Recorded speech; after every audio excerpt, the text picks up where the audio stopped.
Well, good afternoon, everybody. Welcome to the On Pattison podcast. I am Mike Missinelli. This is podcast number 4 already. My God, time flies when you're having fun, eh? And of course, my partner in this venture is none other than On Pattison superstar Anthony Sanfilippo. How you doing today, Ann? Doing good, Mike. We had a little bit of that Birds Huddle music there. Yeah.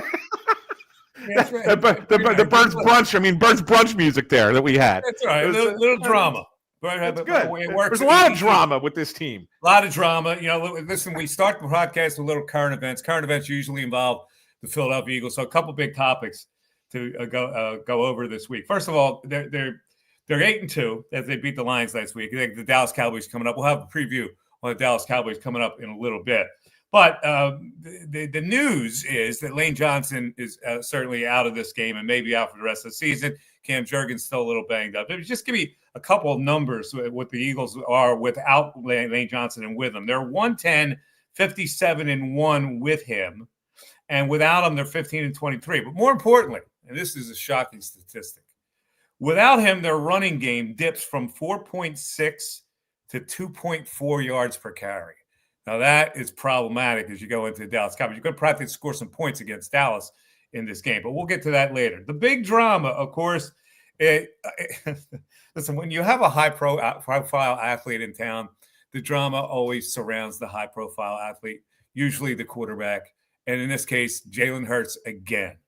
And there is this notion out there that there is something behind the scenes going on that's causing some interrupt between Jalen Hurts and the rest of the team. I don't know. We went through this whole thing with Carson Wentz way back in the day. I have no idea what's going to go on behind the scenes. But this was off a report by a former Philadelphia Eagle reporter named Derek Gunn, who had some things to say. He threw this out there last week on his particular post-game show. Here's what Derek Gunn had to say about the Jalen Hurts situation in the Eagles. People in that organization that are frustrated with the quarterback situation right now, but the quarterback understands he has him over a barrel. This is almost Carson Wentz part 2. They're not going to eat this kind of money yet. There's no way they're going to eat this kind of money. Look at the cap hit they took when they got rid of Carson, and look, it took them a couple of years to get back on solid ground again, footing, because they were handcuffed financially because of what they owed in the cap hit they took with Carson Wentz. You got the same scenario here with a bigger volume of money involved here. Okay. It's pretty vague, all right? So they're frustrated with the Jalen Hurts situation is what was thrown out there as a vague comment. And then he alluded to the fact, well, are they frustrated enough that they want to pull ties with him and do the same Carson Wentz thing? Try to explain for me, Anthony, what you heard there. Yeah, so what I heard there certainly confused me. And so I think, Mike, I had to kind of do a little bit more of a deeper dive. And I paid attention to what a lot of people have talked about this all over the place. I heard Greg Cosell talking about it on a show. I heard the national media talking about it on a show. And there's been some support of what Derek Gunn said, and there's been some pushback to what he said. So I think it's probably somewhere in the middle. But I think that the one person that I heard the most that I appreciated the honesty of this response was Jason Kelce, who I heard on the radio this morning. And Jason Kelce said he didn't deny that this happened, right? But what he said is this kind of stuff happens all the time in a locker room. He said everybody has a different approach to trying to win. And you may not agree with one person's approach, even though they're your teammate. And he said Lane Johnson and him are best friends. He said there was a time one season where they didn't talk to each other for an entire offseason because they were mad at each other for the arguing that went on in the locker room. He said it's not uncommon. He said, but the reality of it is that everybody's trying to win. Oh, and the team is 8-2. Well, but what is he doing? What is the quarterback doing that is affecting the team in the negative? That's really what I'm more interested in. What is it exactly that they're talking about? How about it? What is he not doing? Because I think it's more what he's not doing than what he is doing. Not doing? So we talked about this a little bit last week, right? Where I suggested that Jalen Hurts is a little bit too conservative because he doesn't want to turn the ball over. And you could be a game manager and be very successful in this sport, right? But I think the receivers and the offense would prefer that he try to thread the needle sometimes, or they could put a 50-50 ball up. You have a 1 and a 1A in your two receivers. Let them go get it, right? And he seems a little bit reluctant to do that. And I don't know if that's related to the fact that he had that really bad 23 where he had all those interceptions and turnovers. I think he led the league in turnovers that year, or he was close to the top. Maybe that kind of made him a little bit skittish over the last 2 years. And last year it wasn't as prevalent because Saquon Barkley was having an all-time season, rushing for 2,000 yards. But this year, Saquon Barkley's not being Saquon Barkley. So it now becomes a little bit more noticeable, and I think that the frustration becomes more public because the offense is not doing anything. Yeah, I get it, but here's the other side of it. A couple of games ago, the guy put up a perfect rating. And then the week after that was a near perfect rating. It was against the Vikings and the Giants. And I've heard some things in practice. He'll let some balls go, and that he doesn't. And he's reluctant to let go in the game. I've heard all that stuff, but we've always heard that he's such a great leader. Now, if he's such a great leader, this kind of thing doesn't happen because they are winning. So what is it? Is he too odd to relate to people? Is that what it is? Like, I'm just trying to figure out to hit the nail on the head here on what exactly is the disconnect. Well, see, and that's a great thing that you just said there, Mike, because here's one of the things I've always felt about Jalen Hurts. Like, here's a guy who is away from football, a model citizen, right? He's kind of quiet.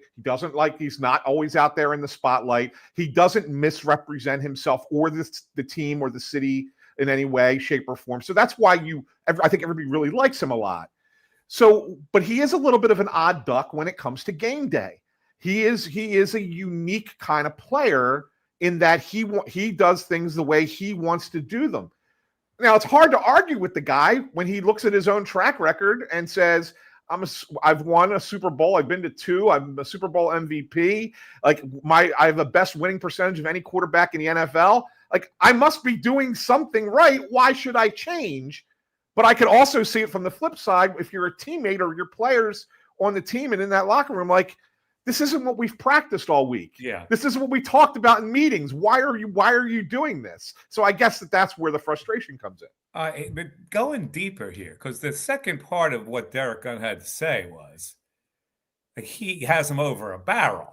Like, he's making all this kind of money, and it's really tough to get rid of him. And I'm thinking, wait a second.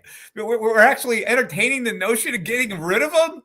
We went through this with Carson Wentz. There was a legitimate reason for that. This team is 8-2. They're the number one in the power rankings. They're the favorite to get to the Super Bowl. Like, what are we talking about here? Yeah, well, so that's therein lies the difference, right? It's why you're more willing to put up with the frustration because, yes, the Eagles are the best team in football. They're the most talented team in football, and they are the best team, even though they don't have the best record. I mean, you got 2 teams in the AFC that are 9-2. But they are the best team. Until they're not the best team, you just kind of put up with it. You kind of deal with it, and you let people like you and me talk about it.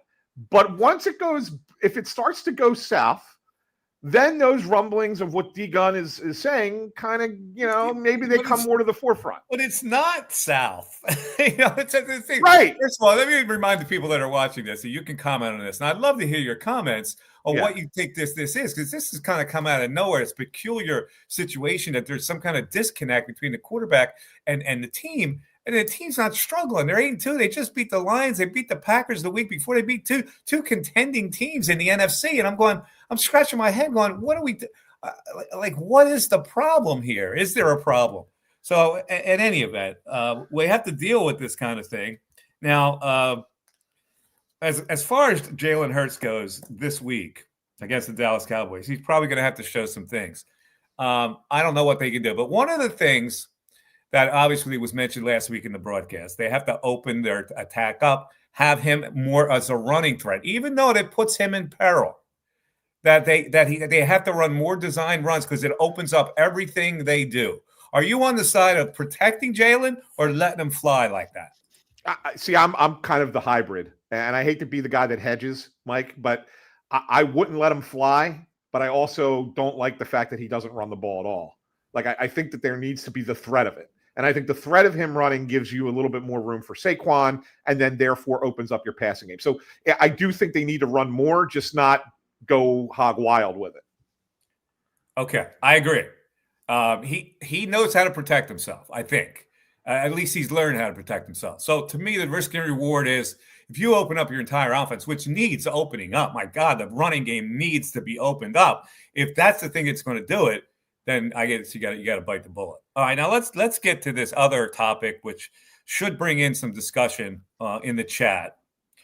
This notion: can you win a Super Bowl without a good offense? It's not good. It's okay. It's not good offense, but it's a great defense. And when you think back in time, two defenses come to mind. The most recent one, the 2000 Baltimore Ravens with Ray Lewis and Ed Reed, all those guys, and they had quarterback Trent Dilfer as their quarterback. And then you go back to 1985 Bears. Well, Buddy Ryan was the defensive coach of that 4-6 defense, and blah, blah, blah, blah, blah. So I just want to go over the Eagles' offensive numbers right now. If we can flip that on the screen, Matt. The Eagles are averaging 23.4 points per game, about pedestrian 16th in the league. Passing yards per game, they are 28th, Anthony. Rushing yards per game, they are 17th. Total offensive yards per game, not bad at 10. Total rushing yards per game, 9. And all those numbers that improve as you go down. Third down conversion rate is 38%. Fourth down conversion rate is 11%. Total offensive yards, total passing yards, touchdowns, all that. Okay. They're not great numbers, but can you overcome those numbers with a great defense? Let's look at the Chicago Bears in 1985. They had a great rushing attack. That's really all they had. They had Willie Gault as a wide receiver. They had Jim McMahon as their quarterback. He threw for 2,300 yards that year, which is not a lot. Walter Payton rushed for 1,551, which is significant. They scored 456 points, which was second in the NFL, just based on their running game. But the bottom line is we all knew they won because of their defense. Now, if you go to the Ravens, the same thing.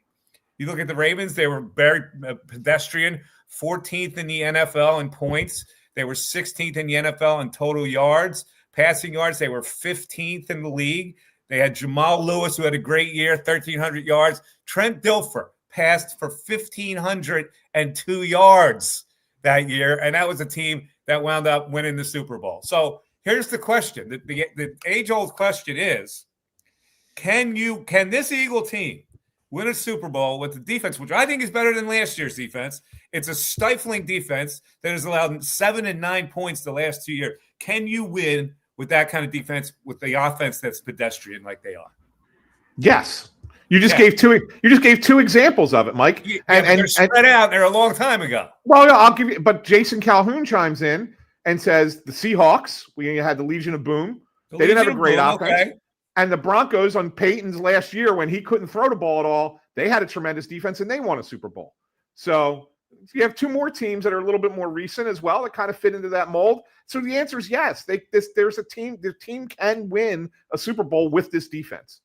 And I agree with you 100%. What I've seen of this defense, I go, my God, who is going to beat this team with that defense as you go all the way down the line and you get to the playoffs? And now it's always possible somebody has a great offensive game against you and wins. But this defense is so impressive that I can't imagine that they couldn't win a Super Bowl defense. So people are chiming in that, you can't do it. You have to have an offense too. You have to outscore some teams. And yeah, you do. But this defense is so good that I don't worry about that right now. I think the Eagles are a bona fide Super Bowl contender. And we're talking about all this. It's amazing to me because they're the number one ranked team in the football. And they almost already had clinched the number one seed going into the playoffs. And we're worried about this and that. We're worried about Jalen Hurts disconnect. We're worried about whether the defense can win over a bad offense. So all those stuff, the Eagles just bring out the drama. Yeah, and so here's the thing, the way I look at it, Mike, and you said it right. I mean, yes, could another team potentially have a great offensive game against you? Of course, that does still, it's still a possibility. But the reality of it is, when you play against the Eagles, you have to have almost everything go your way. to beat the Eagles because of the Eagles defense. You can't be slightly below your A game and expect to beat the Eagles.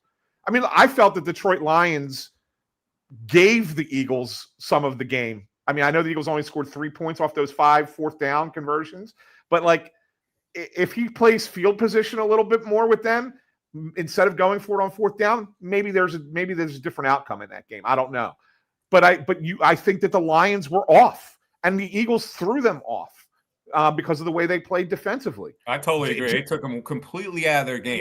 Yeah. That team that usually has a swagger on offense looks scared to death. Yeah, against that defense. Jalen Phillips makes a big difference out there. He really does. A brilliant acquisition. All right. A.J. Brown, any controversy? Well, this week, some news comes out, Anthony, that A.J. promised Mr. Owner, sir, Jeffrey Lurie, that he would not complain about his situation anymore on social media. How do you feel about that? You feel that did that happen? Is that a fabrication? And if it did happen, does he really mean it? Hey, Big Dom arranged that little sit down, right? Big Dom brought him over to the sideline. They had a little 10-minute conversation between Jeffrey and AJ, and he makes that promise. Look, he said it, and they fed him the ball, Mike, this past week, so he's not going to complain coming off of that.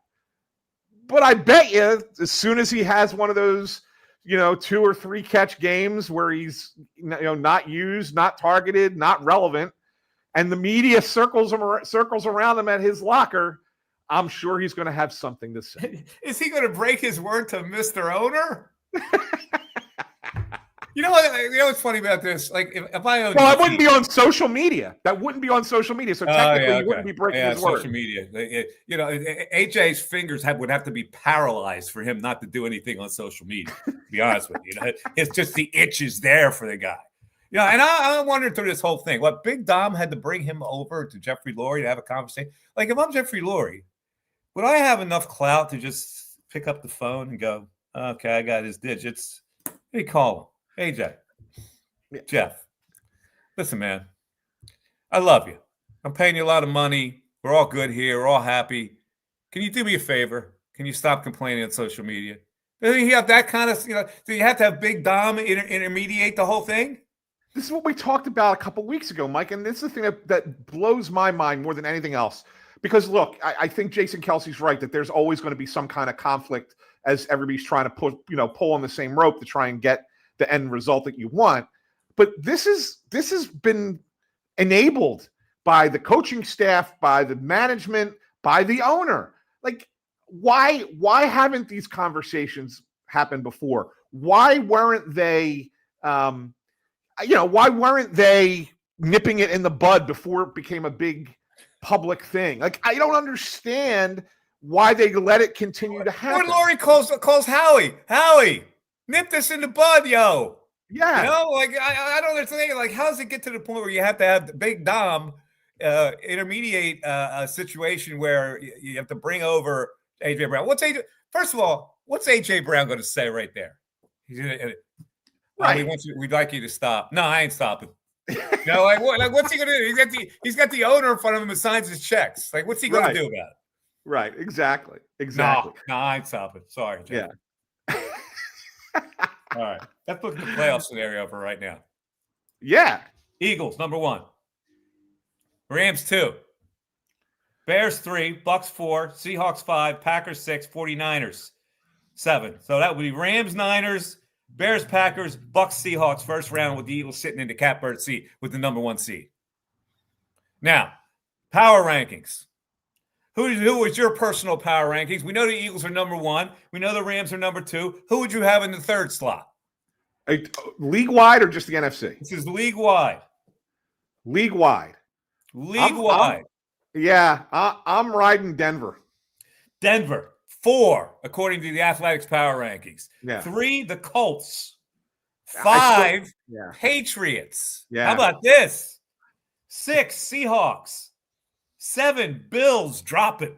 8, sunk. The Lions after getting beat by the Eagles. Now in the 8th slot, Bucks 9, Packers 10. Now, I want you to look at those teams, and you tell me, with the Eagles' offense the way it is, but with their defense playing the way there is, with A.J. Brown controversy, with nobody liking Jalen Hurts in the huddle or in the locker room or on the street, who beats that Eagle team with all those teams? You're going to tell me the Colts? No. The only Maybe team, the Rams, the NFC Rams. title game, Rams and Eagles in Philadelphia. Who you got? Yeah, and that's the only team that I think that can play with the Eagles is the Rams at this point. I'm pretty certain of that. Like the one thing that I worry about, Mike, is with Lane Johnson being hurt now and potentially missing significant time. And I know that there are some easier games left on the Eagles schedule. You got the Raiders, you got the Commanders twice, right? Like, you should beat Dallas this week, although I think it's going to be probably closer than a lot of people think it's going to be. But if you don't get that home field and you end up having to play an extra week, and then you ultimately have to go out to LA to play the Rams in the NFC Championship game, that's the place where I think it could flip. But I think you're looking at those two teams are on a collision course, whether it's in Philadelphia or whether it's in Los Angeles, playing each other for the right to go to the Super Bowl. Totally agree. Now, I'm going to be Kevin Petullo for a second. I can make you Kevin Petullo, one or the other. Okay. I got a statistic in front of me. It says, without Lane Johnson, my running game goes from 4.6 per carry to 2.4. Yeah. If I'm Kevin Petullo, what am I doing? Well, the running game wasn't great to begin with, right? I mean, think about it. It's a very simple answer. It's more of a simple answer than you think. I run to the left. Yeah, go to the other, run the other side. Well, one of the things that they've been doing, to the left. I run behind my Lada. Yeah, one of the things that they've been doing is, they've been going with that 6 lineman thing on certain plays. Yeah, right? that's fine. I got that. Have to probably do a little bit more of that. Yeah, and run to the side that's not as weak. Yeah. I agree. But I also think, listen, I'm no mastermind offensive coordinator, but that'd be one thing I'd take a note. Run left. Yeah, write down in my little notepad. All right, we got some baseball. Or throw the ball more. Or throw the ball more, but we're afraid because we don't believe in Jalen now, and he won't throw the ball. Right. So all the stuff will play out. Baseball chatters coming up. We got Todd Zolecki, covers the Phillies for MLB.com, coming up with us, and we'll talk about all some issues in the offseason. A lot of stuff going on with baseball and the off season, the trades that are happening right now. One of the guys that the Phillies coveted, Taylor Ward, gets dealt for a pretty good prospect. Yeah, for the Baltimore Orioles. Snatched him right under the nose. All right, that's coming up. We'll take a break, baseball chat, and we'll have our Eagles-Cowboys preview. A lot more to go on the show. It's the On Pattison podcast with Mike Missinelli and Anthony Sanfilippo. Todd Zolecki coming up at exactly 2:30. We're back after this. Hi, it's Pete from Chicky and Pete's. Warm up this fall with an incredible seafood boil. Try the Uncle George with succulent snow crabs, tasty mussels, and shrimp. There's the Pete's Feast with 2 pounds of sweet succulent crab legs, a dozen shrimp, clams, and a pound of mussels. Or create your own boil. Add a lobster tail or a delicious Dungeness cluster. Include smoked sausage, corn, and potatoes, served in our tasty broth, made with white wine and our signature seasonings. A shellfish lover's dream at Chickies and Pete's. Hi. This is Tommy Green from the 1993 National League champion Phillies. Every champion needs a good game plan. BCWSA and I want to make sure you have a game plan when it comes to conserving our most precious resource, water. Whether you're washing dishes, brushing your teeth, or watering your garden, there are ways you can save water and save money. Visit bcwsa.net for tips on conserving water. BCWSA, proven. Your day-to-day life is hectic between having to pick up the kids, make dinner, the countless other tasks that you got to get done. Rob's Automotive and Collision is there to make your life a whole lot easier. Make sure you take advantage of their spacious waiting rooms, the large flat-screen TVs, complimentary coffee and muffins, and free Wi-Fi. So even when you do have to stop, Rob's is there to make you feel right at home. Give Rob's a call today at 215-826-9200 for any of your auto repair needs. The Peruzzi Automotive Group on Business Route 1 in Fairless Hills is looking for auto techs, all skill levels. Here's a chance to work for a locally owned family business that offers many benefits. For more information, call the service director, John Damarotis, at 215-943-6200. That's 215-943-6200, or visit any Peruzzi service department. All right, we're back on the On Pattison podcast. I'm Mike Missinelli with Anthony Sanfilippo, who covers the Phillies, by the way, for On Pattison. You call it the On Pattison podcast, Mike, but Ford calls it On Pattison Paisans. On Pattison Paisans? All right. Yeah, we got a guy said that. Yeah. You down with OPP? You down with, you know me. All right. In any event, we got a lot of people joining on the chat. Anthony, you cover this team, and the 40-man roster was solidified. Just tell people what that means exactly and who they added. Yeah, so the 40-man roster, actually Phillies have a little bit of room left on the 40-man roster. They added Andrew Painter, which was no surprise. They obviously think that he's going to be part of the rotation next year. They added Gabriel Rincones Jr., who is a right-handed hitting, he's an outfielder, and he shows a little bit of pop this year down in AAA. I think that they think that he could potentially be in the mix as maybe like a fourth outfielder type kind of thing. And they added a guy named Alex McFarland, who was drafted as a pitcher, a starting pitcher, but I think he's going to be moved into more of a relief role. And they think that he's a guy that has a shot at challenging for a bullpen spot for the Phillies. Let me ask you a question. Painter, I assumed, was on the 40-man roster all along. What, he was not?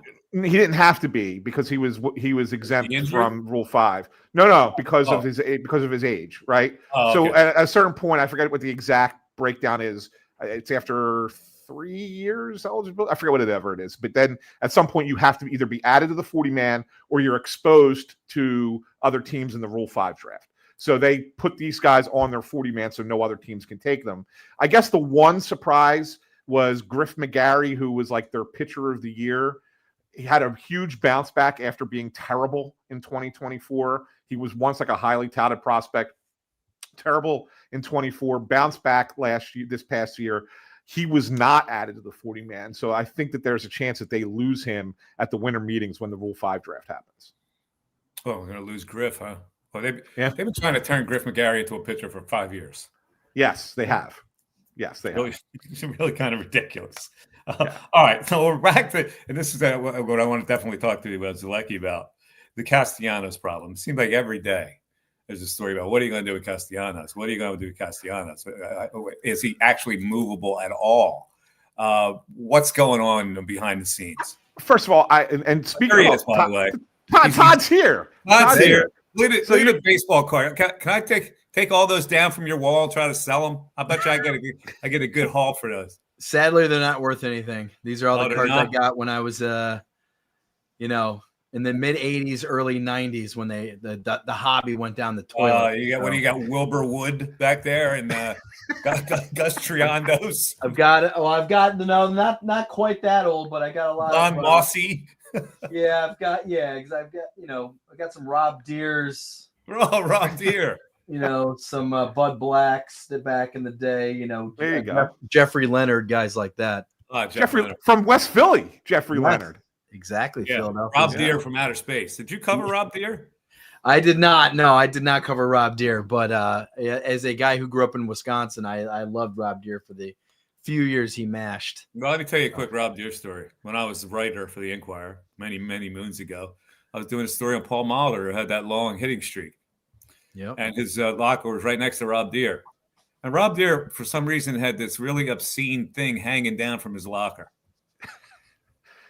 I can't even describe what it is, because it's like, you've been in a million locker rooms. Baseball players are just out of their minds nuts. They just are. They are. I think that stuff is toned down a bit just because of social media and whatnot, and you see less of that craziness these days. Yeah. A lot of cameras now on phones and things have prevented players from displaying their personalities. So Todd Zolecki for, of course, MLB.com covers the Phillies. We're just talking about the Castellanos problem. Maybe you can enlighten us even further on this, because it seems to be a story every day, about what they're going to do with Castellanos. So what do you think's happening? Well, I think they're trying to trade him right now, and I don't know if it's going to happen anytime soon. Because if you're a team that needs a right-handed hitting corner outfielder, you see what everybody else sees in Major League Baseball is that Nick Castellanos graded out. I don't know how much stock you guys put into WAR, but Baseball Reference Fangraphs, he graded out as the worst player, qualified player in Major League Baseball this season. Not a good defender in right field. there were some, issues with Rob Thompson this year, which, is, I'm sure every team is aware of. And so I think if you need that right-handed corner outfield bat, you're probably waiting. You're looking for other things. We saw what happened yesterday with the Orioles and Angels. The Orioles traded young, talented, controllable pitcher, hurt a lot, in Grayson Rodriguez. They sent him to Anaheim for Taylor Ward. So I think other teams are going to try to exhaust all their options first. And in the end, the Phillies might not be able to trade him for any, even if they eat $15 million, even if they eat $16 million, they might not be able to trade him. They might end up just releasing him at some point, but I would be very, very surprised. I would be very surprised if Nick Castellanos is back in Philly, in the Phillies clubhouse in Clearwater. If they release him, would they have to eat that whole salary, and whoever pays him the minimum? Correct. Yes, they would have to eat they would have to eat all of that salary, and $20 million is a lot to eat, but I feel like they've just come to the point now where they all agree that it's time to part ways. Dave Dombrowski's been pretty vocal about it. He's been pretty honest and candid this season about a lot of things, but he was asked in October about at that postseason wrap up postmortem, and he basically said, I don't really discuss individual players specifically on my roster, and then proceeded to discuss everybody on the roster other than Nick, which said something, right? And then at the GM meetings, which I was not at last week in Las Vegas, he used the phrase change of scenery. So very unusual for somebody in that position to say, yeah, I think a change of scenery would make sense. And then they bring that player back. I think he's letting everybody know that we're going to move on from him. Quick question for you on this, Todd. Do you think that they would prefer to move on from him sooner rather than later? Or do you think that they look at it and say, the closer it gets to spring training, teams might be more desperate to get what they need at that point, and maybe we can get somebody to take on a small percentage of that salary? Yeah, I think if they could get something done today, they would love to do it. And, I don't know, maybe next week they just go, you know what, there's no market for him. We don't see it happening. We're just going to release him, make him a free agent. And that certainly could happen. But in a sense, because they're already locked into paying him, they probably know at this point they're going to have to pay him a lot. They could just hold on to him, like you said, Anthony, and just wait and see if anything develops on the market. Maybe there's a team out there that strikes out on option A, B, and C, and the Phillies call them up and say, hey, what if we give you, again, what if we pay $17 million? You don't think you wouldn't take Nick Castellanos on a $3 million deal, essentially? Nice bounce back candidate. He's going into his free agent year. He's going to be motivated to get another contract. That's possible, so I think they're going to try to do what they can with that. Sounds like a good deal. You should make that deal. Sounds like you got it all done. That was simple. Here's the thing, Todd. I want to ask you a question about. He seems to be oblivious about all those metrics. Like when the metrics came up, he wanted to have a copy of it. I guess if you have personal pride, you don't want to admit that you qualify as the worst graded player in baseball. But you find it odd that he never really bought into that. Yes, I think it's strange that especially that he would voice it publicly and have that run in with Rob Thompson in the dugout in Miami in June. A lot of people will point out, Nick Castellanos will remember, I think it was the next game he started in Miami, he made a running catch at the warning track in Miami to end the game. And it was like, oh my gosh, that's baseball, right? Nick Castellanos makes this great catch to end the game. But if you looked at the overhead, and I have the ability to do this on my laptop, you can look at the overhead ballpark cam, and he got a really, really bad jump at that ball. The ball was hit, he kind of paused, he kind of went this way, and then he kind of broke back, and then he barely got to it because he got such a bad jump on it. So it's just, and those types of things all the time. Usually, a lot of times when you see Nick make a running catch at the wall, it's because he got a really bad jump on the ball. And so it's weird that he wouldn't kind of see that and acknowledge that. He works hard. He's certainly a prideful player. I totally understand that. He's worked hard at his defense. I've seen him out there a lot with Paco Figueroa, the outfield coach. But to be in the situation that the Phillies were in and have like a 1-run lead in the 9th inning and not understand why you're being taken out of a game is just crazy to me. And, Pat Burrell had one of the biggest egos of any player I've ever covered. And, toward the end in 2008 and throughout the 2008 postseason, who was finishing every win that the Phillies had in the postseason left field? It was Eric Bruntlett. Eric Bruntlett finished, I think, every game in left field if the Phillies had a lead. And Pat Burrell was like, yeah, okay, he can run down a ball better than me. I'll go out, I'll sit on the bench and be a cheerleader the last couple innings. And there was no issue there. So it was surprising to see somebody like Nick give so much pushback about it. I would take that worse than Castellanos is taking it. That Eric Bruntlett would have to. He's not even an outfielder. He wasn't even an outfielder. No, he was a utility infielder for crying out loud. Yeah, I know. Rob Manfred's had a very interesting week. He wrapped up a new media deal, NBC, Netflix, and ESPN, but also the gambling scandal looms. So what kind of a week did he have? Is it 50-50 or what's going on here with baseball? Yeah, well, yeah, it's been a crazy week. A lot of those stories coming out with the gambling, and obviously they've tried to. They've gotten rid of the parlay bets on some of this stuff, and they're trying to obviously nip that in the bud. But it is what it is now. Gambling is legal. It's every sports league is involved with it and in it. And so it's not going to go away. So they're going to hopefully this will kind of get rid of some of those issues with Class A and Luis Ortiz, the TV deal that's in effect. Now you've got Netflix, ESPN, NBC. I think that's just the way it is. And I know a lot of people don't like having all these different streaming options, but that's just the way it is. I mean, look at the NFL. You got Amazon, you've got and all the other networks. Obviously, that's just the way it is. They're trying to make money. They're trying to, and it's just not going to go away. Any of that stuff. The gambling books and these prop bets, how did they get them to move on that? Because that's a monster source of revenue for them. Yeah, honestly, that part I do not know how they like the inner workings of those details, but it seemed to be a pretty quick resolution in that when it came out, everybody was on board. Maybe it's the fact that they're basically league partners. That part I do not know, Mike. But I'm glad. Hopefully that will get rid of those issues because obviously you don't want those in baseball.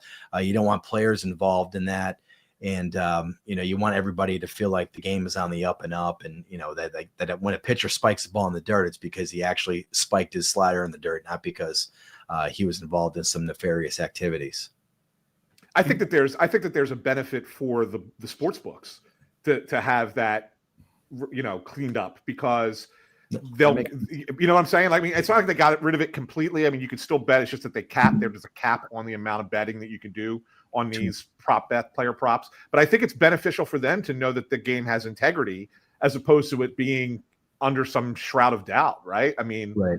I think so. It benefits them as much as it benefits the sport. Yeah, now it's capped at $200 for a bet like that. So, again, maybe that. But it was just, honestly, it was just a bizarre story. I was reading everything about it just to see that happened and kind of like the behind the scenes stuff. It's wild. I mean, somebody will write a book about that.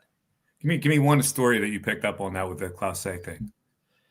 Well, I think it was just the fact that he was, to me, the strangest thing was that he was texting people during games, like, are you ready? And, whatever the phrases were that he was sending to his buddies. So it was just kind of like the fact that he was actually on his phone during games, talking about this stuff or hinting at it is pretty wild because, players generally are not on their phones during a game, communicating with anybody. Usually they're in their lockers and it's like, hey, I'll see, whoever they need to talk to, they talk to after the game or What's before. going to happen to those guys as players?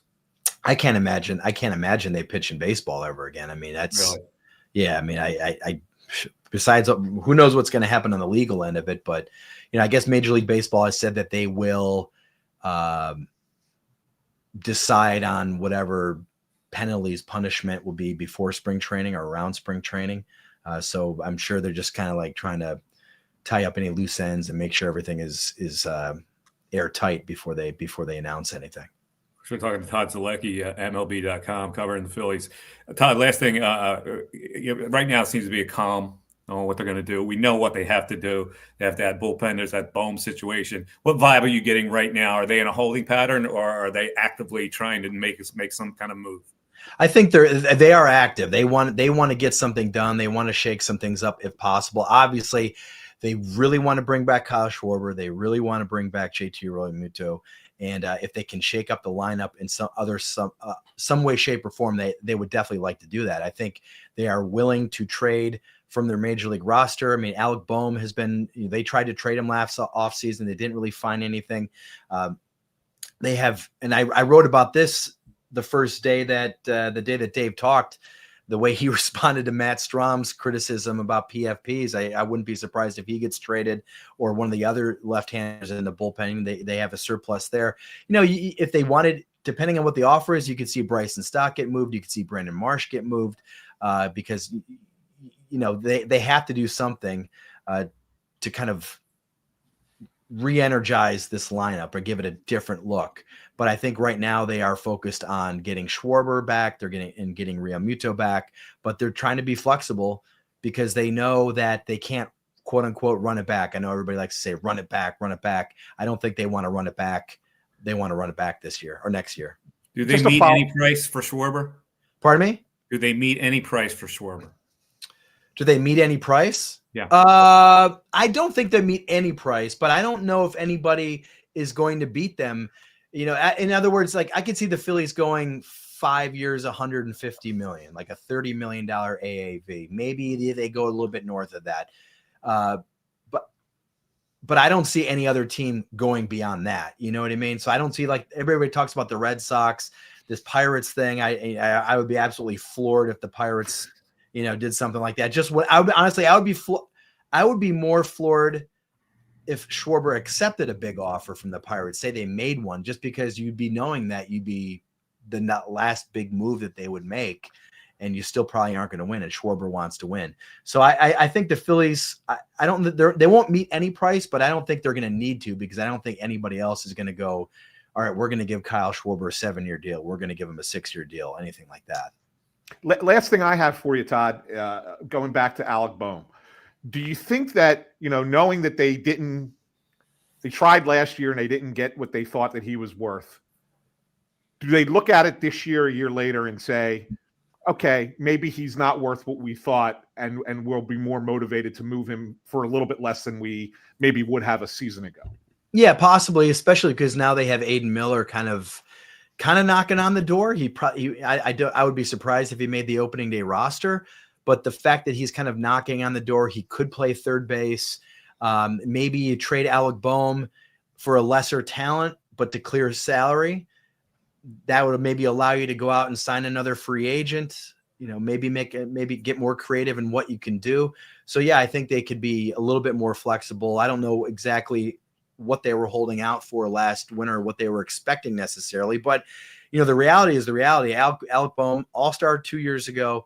But you look at his overall numbers the past few years, he had back-to-back 97 RBI seasons, but he's just slightly above average, league average offensive player, and he's maybe a league average defensive player, third baseman, maybe a little bit below that. So you're not going to go out and get, a stud starter or a stud reliever, I don't think, for Alec Bohm, but you could clear some salary to maybe do some other things. All right. Todd Zolecki, always a pleasure to talk to him, especially in the off season. And let me see if I can grab one of those. Give me an Alan Trammell. I definitely have some Alan Trammels on there. Trammell might be worth something, man. Paste that on your wall. These cards aren't worth anything, believe me. Anything from the mid 80s. I've talked with Matt Strom about this a lot. He's a big baseball card guy. He's like anything from like 1985 to 1992. It almost doesn't matter who's on the card. Totally worthless. And that was the year. That's when I was growing up collecting cards. So everything that I have is not worth a damn at this point. That's very rare to have anything worth anything from that. I got a 1960 Nellie Fox. That might be worth something. That might be worth something. With that square bat, you see it. All right, Todd. Always a pleasure. We'll talk to you. Thanks, guys. See you. Thanks, Todd Zolecki from Major League Baseball. So there you go. Little Phillies action here. You covered a team. You on board with him? What he had to say about what they're going to do? Yeah, pretty much so. I mean, I wrote a story a couple weeks ago before the report came out that they might trade Matt Strahm, that they should maybe think about trading Matt Strahm. It's a position of when you look at where the Phillies' positions of strength are, right? It's certainly within their pitching staff. It's certainly not in their farm system except for the very top end of it. So what do? You sit there and go, okay, where can we get 2 for 1 of something that helps the team? And there's not a lot of left-handed pitchers in the free agency market for left-handed relievers. So I thought you can move one of those 3 guys, but they have no velocity. So you're not moving Alvarado. Tanner Banks is really cheap at like $1.2 million, so you're not moving him. But Strahm, with that higher salary, $7 million, maybe you could flip him for 2 relievers that are making less, and maybe they're right-handed relievers, which is where you're lacking, and maybe they throw with velocity, which is also with where you're lacking. So, like, I think that's a place that the Phillies can upgrade by trading from a position of strength, an area of strength. All right, sounds good. When we come back, we'll preview the Eagles and Cowboys. We'll get into some Sixers stuff. Paul George back for 1 game. Big win over the Clippers and a loss to the Raptors last night. I got to be honest with you. Is it still fun to watch them? I don't know. I tried to watch them again last night, and I will talk to the people. I want to hear from the people about the Sixers because it seems like there's energy in the building. Everybody's still on board for the Sixers making runs, and I just look at it and I go, I don't know what's up. Let's take a break. It is the On Pattison podcast with Mike Missinelli, Anthony Sanfilippo with me. We're back after this. Hi, it's Pete from Chicky and Pete's. Warm up this fall with an incredible seafood boil. Try the Uncle George with succulent snow crabs, tasty mussels, and shrimp. There's the Pete's Feast with 2 pounds of sweet succulent crab legs, a dozen shrimp, clams, and a pound of mussels. Or create your own boil. Add a lobster tail or a delicious Dungeness cluster. Include smoked sausage, corn, and potatoes, served in our tasty broth, made with white wine and our signature seasonings. A shellfish lover's dream at Chickies and Pete's. The Peruzzi Automotive Group on Business Route 1 in Fairless Hills is looking for auto techs, all skill levels. Here's a chance to work for a locally owned family business that offers many benefits. For more information, call the service director, John Damarotis, at 215-943-6200. That's 215-943-6200, or visit any Peruzzi service department. Think banking hasn't changed? Think again.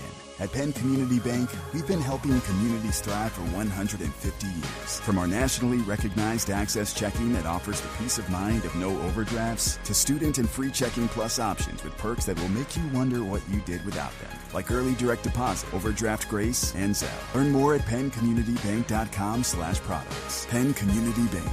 Here we grow. Account and feature terms, restrictions, and conditions apply. Ask for full details. Member FDIC. This is Tommy Green from the 1993 National League champion Phillies. Every champion needs a good game plan. BCWSA and I want to make sure you have a game plan when it comes to conserving our most precious resource, water. Whether you're washing dishes, brushing your teeth, or watering your garden, there are ways you can save water and save money. Visit bcwsa.net for tips on conserving water. BCWSA, proven. Oh, we're back already. My God. Caught me off guard there. Anyway, it's the On Pattison podcast with Mike Missinelli and Anthony Sanfilippo. So let's quickly with the Sixers. They're not a bad team, right? They're not a bad team. They got a bunch of players that play hard. Maxey's having an all-world season. Quentin Grimes has really been good off the bench. Edgecombe's kind of hit the wall. Jared McCain doesn't look like he's really finding it yet. They're an okay team, but I find myself going, it's difficult for me to watch them. Now, what is it about me that makes it difficult for me to watch the Sixers? Mike, I don't think you're alone because we had the Snow the Goalie podcast at Chickies and Pete's last night. We were up in Northeast Philly. And after the show is over, show ended around 7:00. I'm standing there talking to a couple people. And I looked up at the screen and I'm like, oh, the Sixers are on.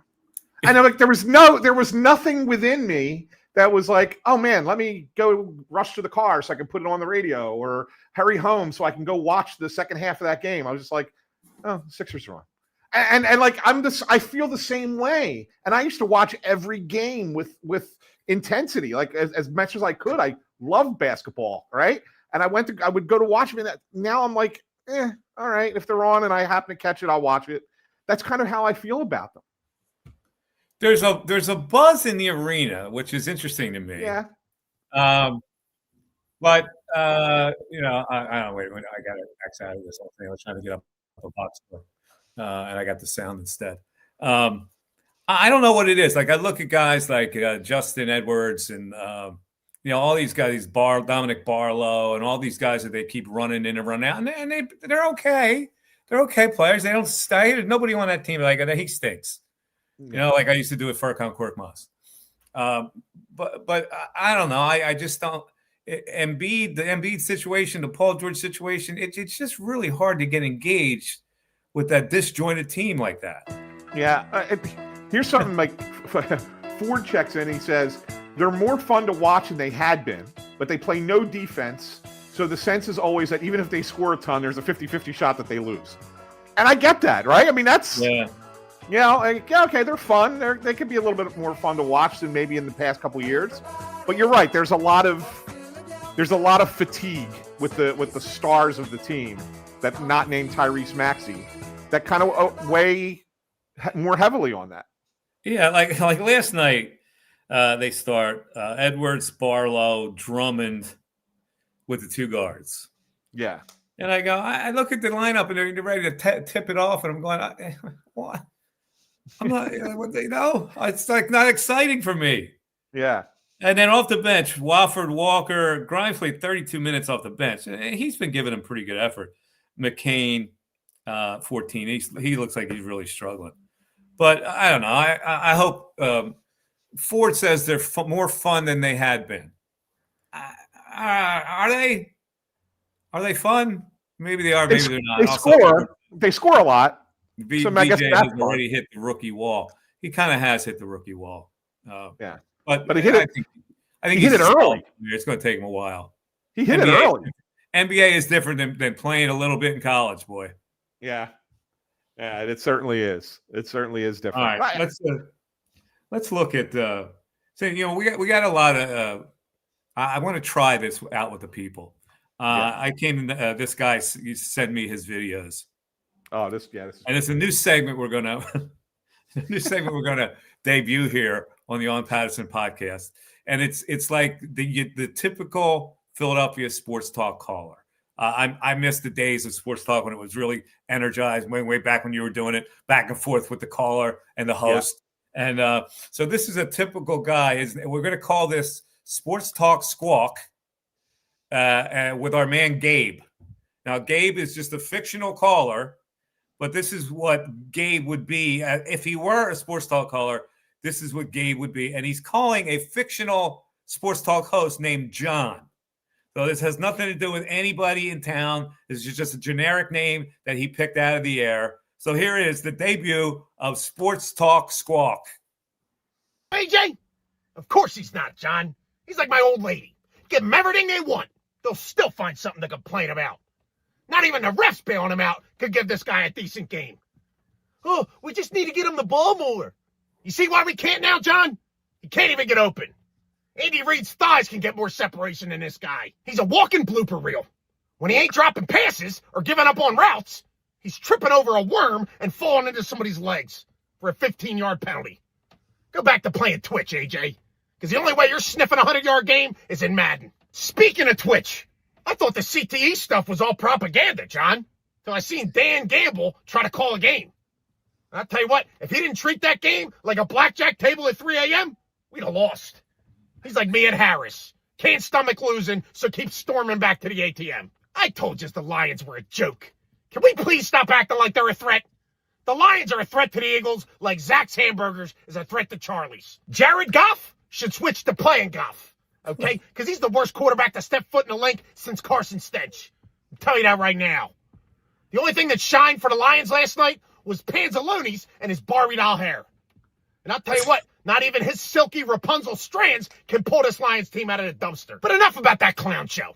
Let's get back to this lopsided group project called the Eagles.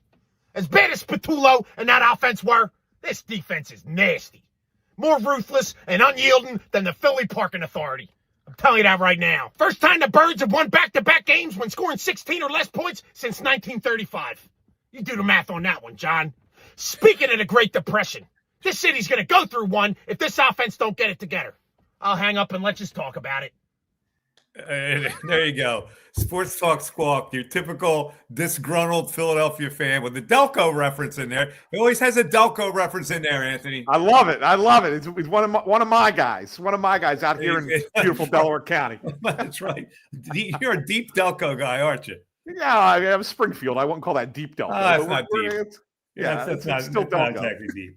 All right, let's look at our Eagles Cowboys preview here. Of course, the Eagles defense last week, on cylinders. 9 points the week before. They give up 7, 3 for 13 on third down, 0 for 5 on fourth. Those Lions were. The last 2 games have been phenomenal. Jalen Phillips, 6 pressures last week. They got a 41% pressure rate on Jared Goff last week.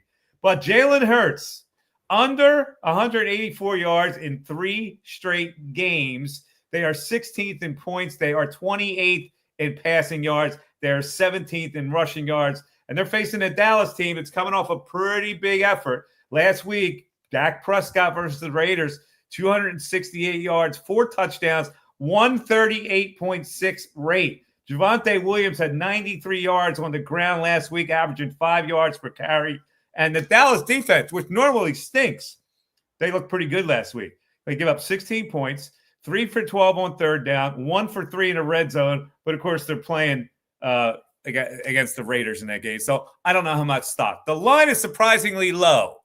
It's a 3.5-point line. How are you seeing this one, Ant? I think this is a close game. I think the Eagles will win the game, right? But I think it is a close game. I think Dallas is in there the whole time. Dak's playing pretty well, and he is what he is, but he's playing pretty well. And Javonte Williams, you mentioned he's run well. He ran well against the Eagles the first time, but let's not forget Jalen Carter was kicked out of that game before the first offensive play even happened. So that changes things, I think, for me a little bit there. I'm not certain that Javonte Williams will run as well against the Eagles on Sunday. And yes, Dallas's defense is a little bit they're bad. But they're a little bit better with the additions of Quinnen Williams and Logan Wilson, and then you get the 2 safeties back in the back end who were both hurt for a long time. So I think that they're going to be a little bit tougher than maybe a lot of people think they are. I just don't think that they're good enough to beat the Eagles. And so I think ultimately the Eagles are going to win this game, and I think it's going to be right around the spread, somewhere in that 3 to 4 point range. You're probably looking like a 24-20 game is probably what this is. So you got a slight cover. If I had to, I would avoid this game. If I was betting it, I would avoid it. But if I had to, I'd take the Eagles. For some reason, I think the Eagles are going to lose this game. Well, it's possible. I think it's close, so it's possible. I don't know why. I have a hunch. I normally don't apply to the they usually split in the division because the Eagles are a clearly superior team, the Dallas Cowboys. But I don't know how to call this one. I think Dallas is going to score some points in this game and maybe outpoint them. No, it's possible. I don't know.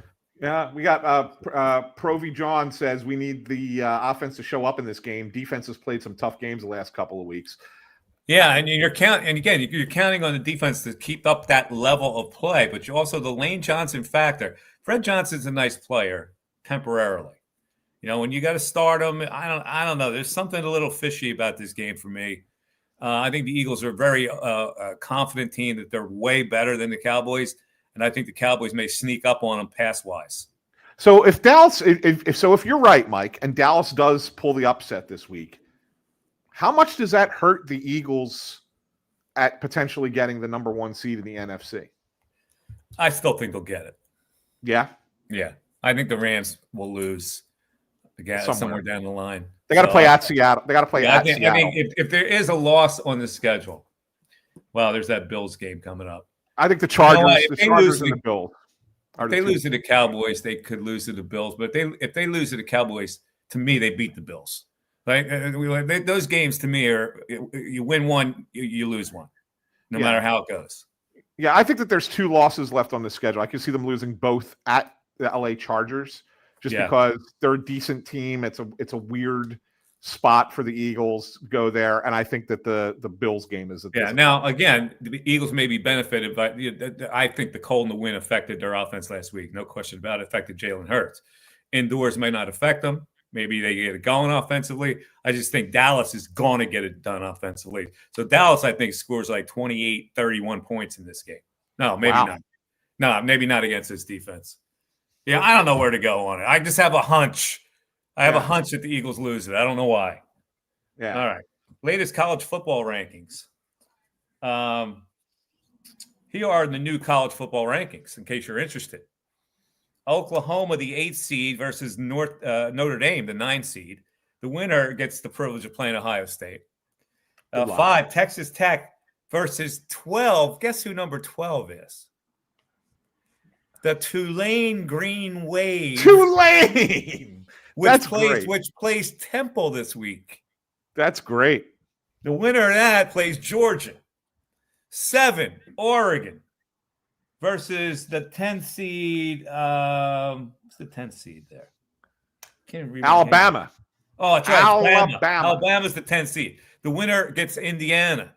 And Ole Miss, 6 versus, number 11, Miami. They get Texas A&M. So there you go. There's your college football. So you look at that. So Matt, can you put that bracket back up again real quick? So Mike, if you look at this bracket, right, to me, all the best teams are on the left side.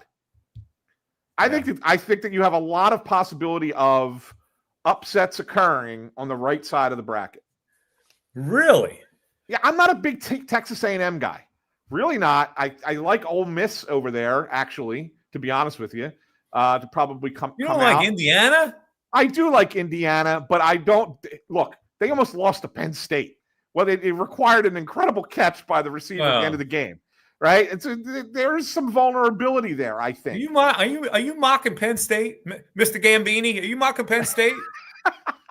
Just a little bit. Just a little bit mocking. Just a little bit mocking Penn State. By the way, speaking of James Franklin at Virginia Tech, we're going to get to that in a second. With our throwaways, I think it's a great job for him, by the way. But let's get to our picks of the week. I had a pretty good week last week. Yeah, we both won last week. I had a pretty good week last week. So let's kick it off. You want to go with your one pick? Yeah, well, coming off of not only did I have the right side of that Denver-Kansas City game, but I predicted that Denver would win outright. You had an outright. Yes, you did. You're on a roll. On a roll at 2-1 overall in the season since we started this thing. I only give one game each week. And the game I'm going to give you this week is the San Francisco 49ers at -7 against the Carolina Panthers.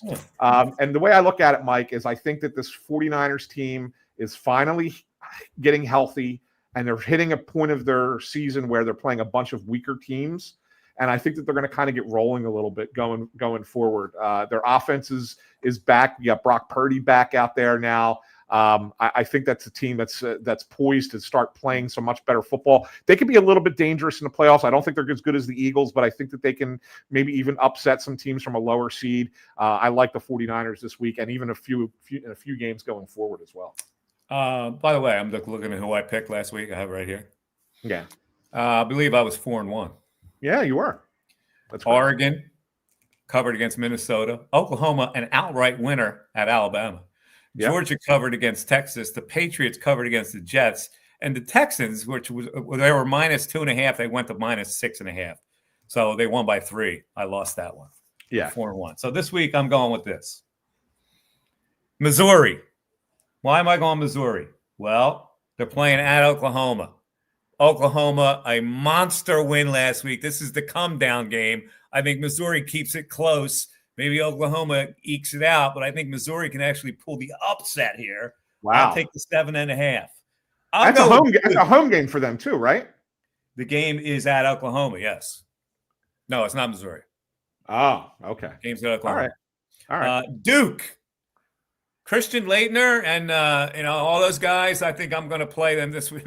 Why would I bet Duke in a football game? Why? Well, Duke has gone from +3.5 to -6.5. A line move, colossal 9-point line move at North Carolina. I'll take the Dukies minus 6.5 at North Carolina. Yeah, and Is that's it at because North Carolina or is it at Duke? it doesn't matter. So Belichick's too busy at his girlfriend's All right, cheerleading and then I'll go competition. one pro game. I'll go the Steelers plus 2.5 at the Bears. All right, they're my picks. Wow, that's interesting. I think the Bears are finally up against something here. That game is in Chicago. They're certainly going to be up against something when they come to Philadelphia on Black Friday. That's all right. We got a bunch of hit or miss topics, including James Franklin of Virginia Tech. That's coming up, and also the most peculiar looking basketball uniform that we've ever seen. Made its debut this week in the Big Five. We'll talk about that as well. It is the On Pattison podcast with Mike Missinelli, Anthony Sanfilippo. Back after this. Hi, it's Pete from Chicky and Pete's. Warm up this fall with an incredible seafood boil. Try the Uncle George with succulent snow crabs, tasty mussels, and shrimp. There's the Pete's Feast with 2 pounds of sweet succulent crab legs, a dozen shrimp, clams, and a pound of mussels. Or create your own boil. Add a lobster tail or a delicious Dungeness cluster. Include smoked sausage, corn, and potatoes, served in our tasty broth, made with white wine and our signature seasonings. A shellfish lover's dream at Chickies and Pete's. Think banking hasn't changed? Think again.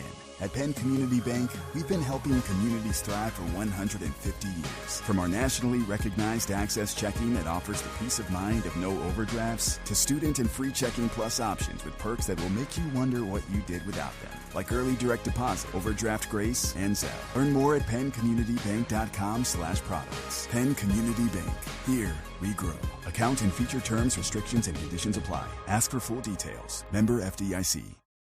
Your day-to-day life is hectic between having to pick up the kids, make dinner, the countless other tasks that you got to get done. Rob's Automotive and Collision is there to make your life a whole lot easier. Make sure you take advantage of their spacious waiting rooms, the large flat-screen TVs, complimentary coffee and muffins, and free Wi-Fi. So even when you do have to stop, Rob's is there to make you feel right at home. Give Rob's a call today at 215-826-9200 for any of your auto repair needs. All right, back on the On Pattison podcast with Mike Missinelli, Anthony Sanfilippo of On Pattison. A lot of people are checking my work, which is nice. I love the chat. They're checking my work.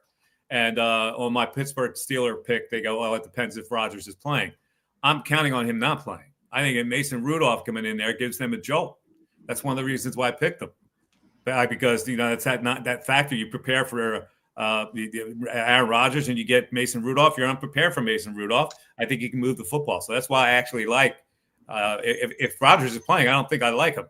But if the other guy's playing, I like him. The Rams, by the way, Pro John does indicate the Rams still have the Bucs, the Lions, and the Seahawks on the remaining schedule. So there's a loss in there too. Right? Yeah, for sure. All right.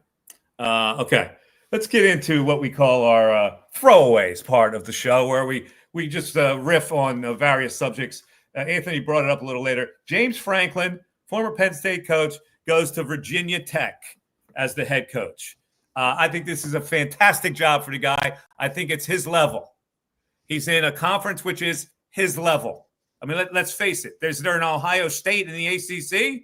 Miami's the closest thing. Right? Clemson that's fallen on hard times. Yeah. He goes in there and builds a program like the old days of Frank Beamer, and James Franklin gets Virginia Tech in the college football playoffs within 3 years.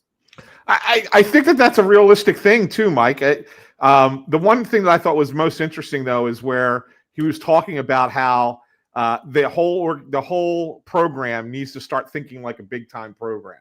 And he's basically suggesting to you that the way that they're operating currently does not do that. So he's trying to buy himself even a little bit more time. But we know he's a good recruiter, right? You see him recruit talent to Penn State. He'll recruit some good talent to Virginia Tech, and they'll be right back. Get the Virginia pipeline going. That's where he got a lot of players at Penn State. He's got that Virginia connection. That the Newport News area where a lot of players come out of that area. If he can get them to go to Blacksburg, that'd be fantastic. They're certainly not going to Charlottesville. They'd rather go to Blacksburg, right? Yeah, for sure. All those Virginia guys. No, it's a good spot for him. I agree. Congratulations to James Franklin. Did I like him? No, not a little bit. I thought it was time for him to go. I thought he was more about the BS than the real nuts and bolts coaching part of it.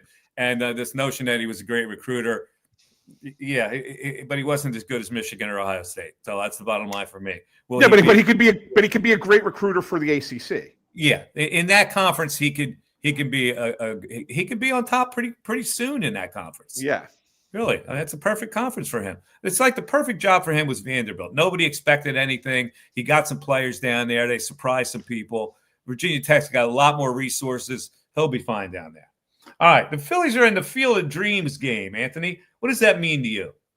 I think it's pretty cool, Mike. That's one of the few things that Major League Baseball does as far as an event, and it's not every year, and that's the best part about it, right? Like, I think, like, you look at comparison to hockey when they do, like, the Winter Classic. I think that kind of jumped the shark because they do it every year. They have other outdoor games, and kind of the novelty of that has worn off. But the baseball doing the Field of Dreams game, they do it every so many years. So it's like, this is only the third one.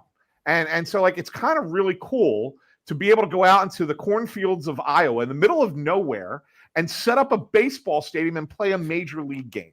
And the Phillies are going to be part of that against the Minnesota Twins on August the 13th. There they are, the children of the corn. It's going to be awesome. Sanchez, Harper, and Turner walking into the field. By the way, how'd you feel about that movie? It was.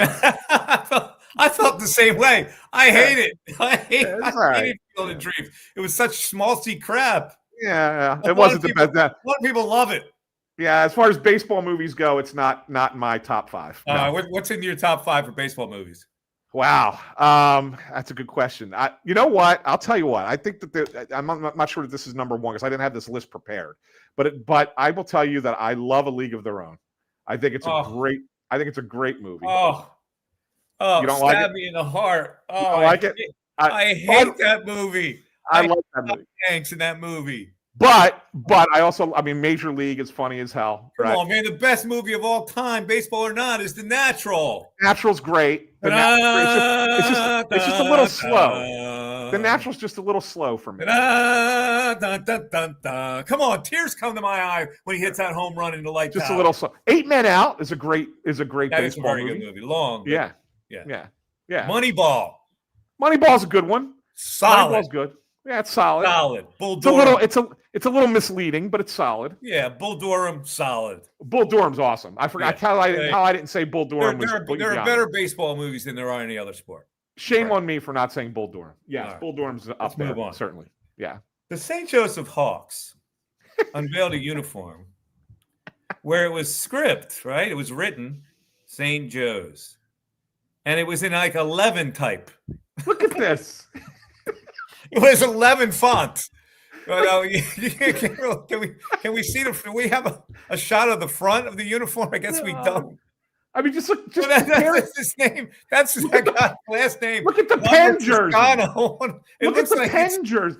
You think it's Mike? I mean, it looks like it's the jersey Photoshop. brand. It looks like it's Photoshopped. Like it can't be It serious. should say Nike here. I cannot believe they put those on. It had to be a mistake. So, like these, I guarantee. I don't know if this happened or not, but if I was covered a Big Five, I'd do some investigation. I'll guarantee you that the box of uniforms came that day.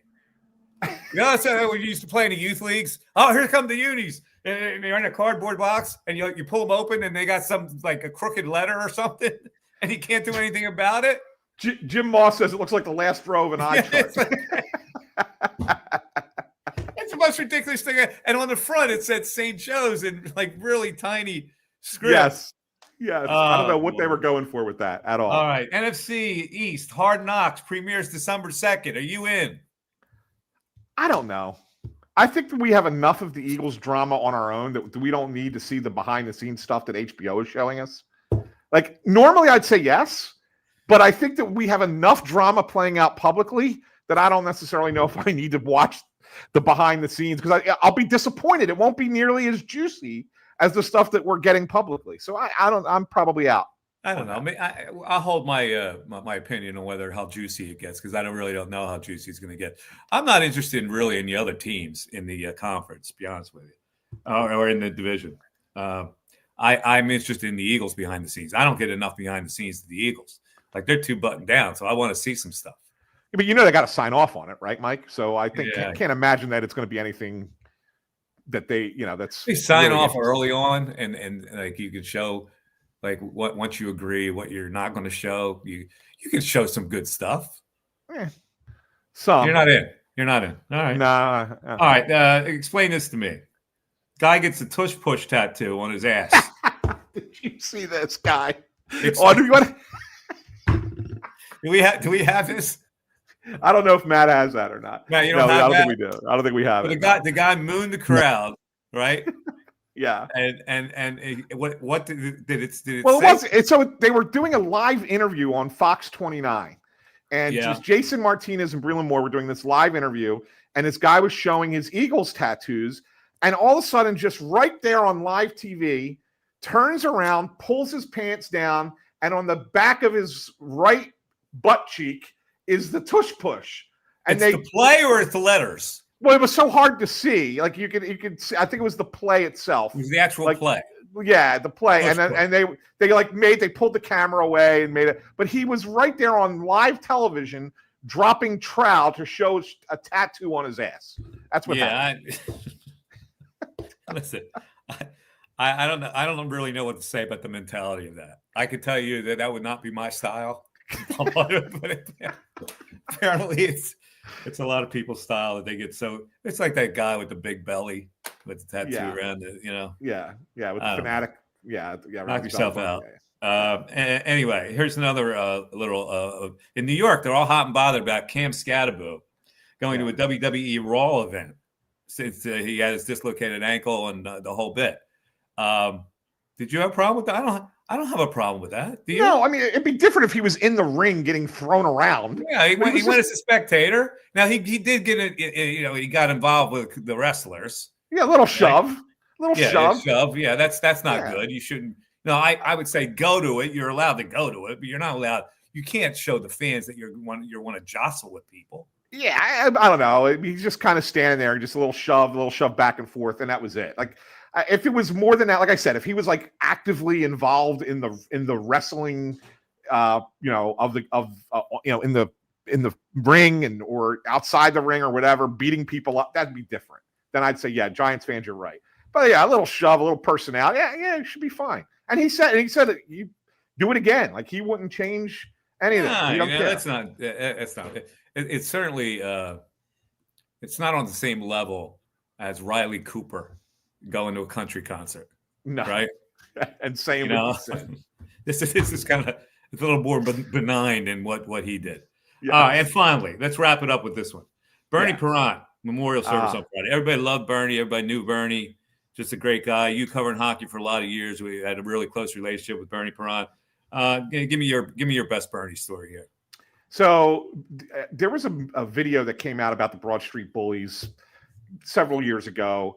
And Joe Watson tells a story about how it was a tight playoff game.